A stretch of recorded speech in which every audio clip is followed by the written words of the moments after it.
दोस्तों, एक मौलाना है जो अभी अयोध्या के सरजमीन पर गए हुए हैं।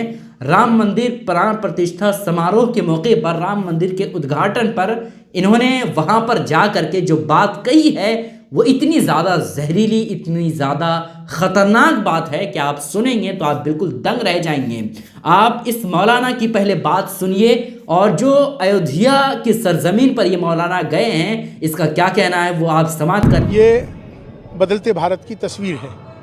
आज का भारत नवीन भारत, आज का भारत उत्तम भारत। हमारी इबादत करने के तरीके अलग ज़रूर हो सकते हैं, पूजा पद्धति ज़रूर अलग हो सकती है, हमारी आस्थाएं ज़रूर अलग हो सकती हैं, लेकिन हमारा जो सबसे बड़ा धर्म है वो इंसान और इंसानियत का है। आओ हम सब मिलकर इंसानियत को बरकरार रखें कि बहुत रंजिशें हो गई, बहुत दुश्मनी हुई, बहुत लोग मारे गए, बहुत राजनीति हुई। अब हम सबको मिलकर एक होकर भारत को मजबूत करना है, भारतीयता को मजबूत करना है। राष्ट्र सर्वोपरि है, इसी पैगाम को आगे लेके जाना है। दोस्तों, अल्लामा इकबाल ने क्या ही बेहतरीन अंदाज में कहा कि वज़ा में तुम हो नसारा तो तमद्दुन में हुनूद, ये मुसलमान हैं जिन्हें देख के शर्माए यहूद। यूं तो सैयद भी हों, मिर्ज़ा भी हों, अफ़गान भी हों, तुम सभी कुछ हो, बताओ तो तुम मुसलमान भी हो। है ना। आज इस मौलाना को जो आप देख रहे हैं, इनका नाम मौलाना उमैर इलियासी है। ये मकतबे देवबंदियत से ताल्लुक़ रखने वाले हैं। इनका ताल्लुक़ देवबंदियत से है। ये उस सरजमीन पर जाकर के मोहब्बत की बात कर रहे हैं जिस सरजमीन की एक एक ईंट नफरत से बोई गई है।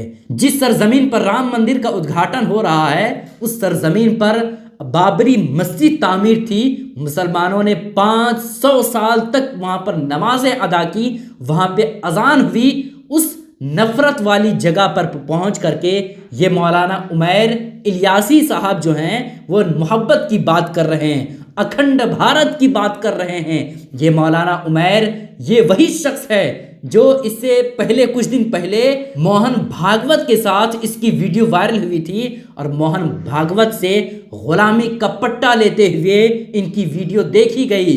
ये मौलाना उमैर इलियासी जो है वो तस्बीह मोहन भागवत के हाथों में दिया और मोहन भागवत ने उनके उलमा के गले में, उनके मौलानाओं के गले में गुलामी का पट्टा जंजीर लगाया। ये वही मौलाना है। ये मौलाना राम मंदिर के उद्घाटन के मौके पर पहुंच करके ये मोहब्बत की बात कर रहा है, अखंड भारत की बात कर रहा है। इस जैसे मौलानाओं के बारे में एक साधु संत ने बहुत अच्छी बात कही है। ये शैतान का धर्म है और इसके दो सिंग हैं, एक सलाफी है और एक देवबंदी है। जब सुप्रीम कोर्ट ने ये कहा था कि हम फैसला दें, इससे अच्छा है आप लोग आपस में बैठ करके इस बारे में तय कर लीजिए, वो ज़्यादा शोभायमान होगा, तो सुप्रीम कोर्ट के निर्देश पर हिंदू पक्षकार, हम लोग पक्षकार थे इसीलिए हम भी सम्मिलित थे उसमें हमारी समिति की ओर से, और मुस्लिम पक्षकार जितने भी थे वो और उनके अधिवक्तागण वो सम्मिलित होते थे। कई बार हम लोग बैठे और सच बात यह है कि बैठने का फायदा हुआ, लाभ हुआ। लाभ क्या हुआ कि मुस्लिम पक्ष को ये बात समझ में आई कि लड़ने का कोई फायदा नहीं है, और इसीलिए फैसला आने के पहले, सुप्रीम कोर्ट का जो फैसला आया है उसके आने के पहले हम लोगों ने एक समझौता किया सुन्नी सेंट्रल वक्फ बोर्ड के साथ। और सुन्नी सेंट्रल वक्फ बोर्ड के जो अध्यक्ष थे उस समय के, सीतापुर उत्तर प्रदेश के रहने वाले जफर फारूकी साहब, उन्होंने उस पर हस्ताक्षर किए और वो उन्होंने उसमें कहा कि ये नाम बाबरी मस्जिद नाम की जो वस्तु है उससे हम जो भी अभी दावे कर रहे थे वो सब दावा वापस लेते हैं। और ये समझौता हम लोगों ने सुप्रीम कोर्ट में दाखिल किया। इस समझौते के बाद 5-0 से फैसला आया। अगर ये समझौता नहीं होता तो ऐसी वर्डिक्ट ना आती 5-0 की।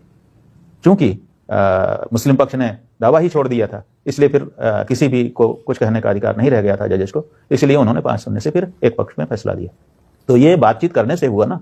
बाबरी मस्जिद के शहीद होने में कहीं न कहीं इन जैसे मौलानाओं का हाथ है, इन जैसे देवबंदियत से ताल्लुक़ रखने वाले गिरोहों का वास्ता है, जिसकी वजह से बाबरी मस्जिद गिराने का समझौता हुआ और राम मंदिर वहाँ पे तामीर होने का समझौता इन लोगों की वजह से हुआ है। वरना तो सुप्रीम कोर्ट ने ये आदेश दे दिया था, ये मान लिया था कि वहाँ पर कोई मंदिर तोड़ करके मस्जिद नहीं बनाई गई थी, बल्कि वहाँ पर पहले से ही मस्जिद मौजूद थी। अगर वाकई में इन मौलानाओं का हाथ बाबरी मस्जिद को शहीद करवाने में हैं, तो यकीन मानिए कल मैदान महशर में इस मौलानाओं को रब की बारगाह में जवाब देना पड़ेगा।